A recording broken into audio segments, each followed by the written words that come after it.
Well, man, let's march down this card now in the co-main event. Shavkat Rakhmonov defeats Neil Magny by submission in the second round via guillotine choke.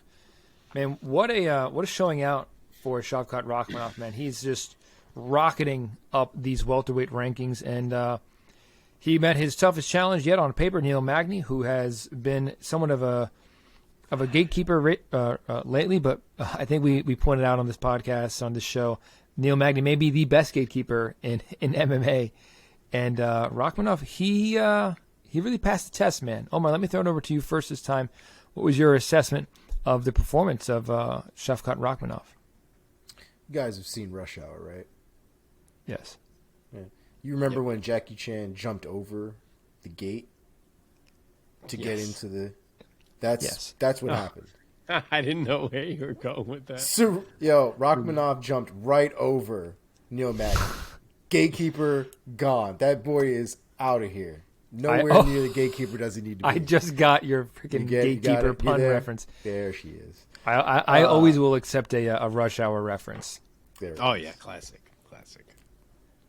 He did fantastic, man. That was a hell of a performance. That was exactly what he needed to do against a guy like Neil Magny. I think it's fair to say all three of us hold Neil Magny to, a high, esteem when it comes to where he is in the division, what he brings to the table, what that gatekeeper status really means in his term. Because I do reference it in his specific case as almost like a term of endearment, almost, because he does do it very, very well. But Rakhmonov more than passed the test, man. And for Magny to tap with like less than 30 seconds, that dude must have thought that he was gonna go out and like not 4 come back. seconds, wasn't it? It was super close to the end of the round, and whenever stuff like that happens, I can only imagine how bad those chokes are really in. So props to Rakhmonov. Again, capitalized on an insane opportunity, and he's got some big fights ahead of him. I was surprised at how much stronger Rakhmonov seemed over Neil Magny.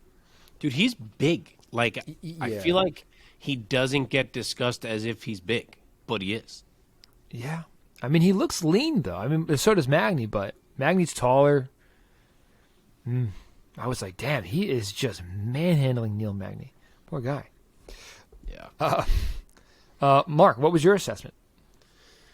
Welterweight is getting fun because that man is the real deal. So add him right into that welterweight mix. Neil Magny found himself on his ass quick.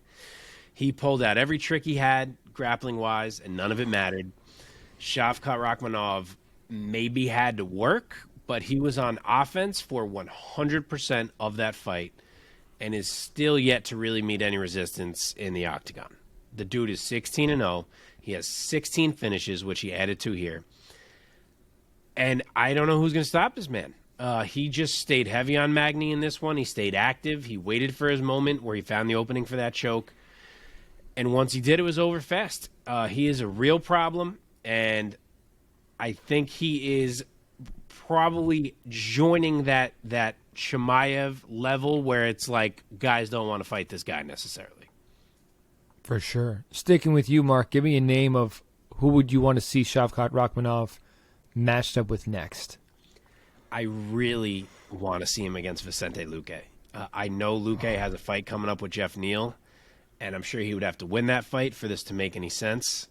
And if it's Neal who wins, that doesn't really appeal to me quite the same way. But if we could get Luque versus Rakhmonov, two guys with a scary ability to finish a fight from anywhere, I would be on the edge of my seat for that entire fight. Any other names, Omar, who you'd want to send out there? So Rakhmonov very painfully called out Stephen Thompson in the octagon, and I don't hate that fight. I really don't. I think Stephen Thompson presents an entirely different puzzle than Rakhmonov is probably used to at this point. As he always does, and everybody. While I don't want to say Stephen Thompson is a gatekeeper, there is something that is very gatekeeper-esque about his style and about his position in the welterweight division. And so I think it would be another solid test for Rakhmonov to see what he has to solve for that puzzle. Not a lot of people can do it. Because other than these guys, I mean, you could throw out a Sean Brady, perhaps. Another guy who not many people want to fight at welterweight because he's also undefeated in the UFC, undefeated overall. Yep. Yikes. Any names you guys want to throw out quickly for Neil Magny, where he goes from here? Yeah, Neil continues to keep the gate admirably. This time, the dude he was fighting definitely deserved to come inside of the gate. But I want him to go right back at it. I know we've paired both of these guys up with other people recently, but now that Neil has lost, I think him against either Kevin Holland or Jake Matthews would be a really interesting welterweight fight. Nice. Yeah, I like that a lot. I like Kevin Holland a lot for Neil Magny. Omar? I love both names. I personally think Kevin Holland can do without the Neil Magny fight. I think his star power kind of lets him elevate and still perform above the necessity, I guess, of Neil Magny. Jake Matthews, however, I think Jake Matthews needs that fight. I think that fight will solidify where Jake Matthews really is in that welterweight division. And if he can show out against Neil Magny, that boy is going to be ranked very, very soon after that.